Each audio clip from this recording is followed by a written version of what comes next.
যে জাহান্নামী কারা হবে, কারা জাহান্নামে যাবে, তাদের মার্কা কি বলে দিব? নবীজি সাল্লাল্লাহু আলাইহি সাল্লামকে যখন বলা হলো হ্যাঁ আল্লাহর রাসূল অবশ্যই বলুন, তখন তিনি বলেছেন কুল্লু উতুল্লিন জাওয়াজিন মুস্তাকবির,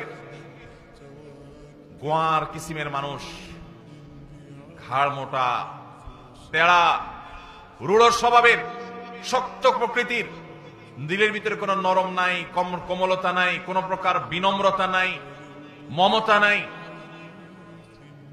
যেটাকে বলা হয় শক্ত হৃদয়ের শক্ত মনের মানুষ আছে না নাই? অহংকারী, তার ভিতরে কোনো বিনয় নাই, সব সময় তেড়া তেড়া কথা বলে, সব সময় গোড়ার মতো গায়ের জোর দেখায়, আছে না নাই? আমাদের দেশে কখনো রাজনৈতিক পাওয়ারে, কখনো টাকার জোরে, কখনো ক্ষমতার জোরে, কখনো বাপ চাচার দাপটে, মামু খালুর দাপটে মানুষ অহংকারী হয়, হয় কি হয় না? আবার অনেক সময় কোনো কারণ ছাড়াও মানুষ অহংকারী হয়। নবীজি সাল্লাল্লাহু আলাইহি সাল্লাম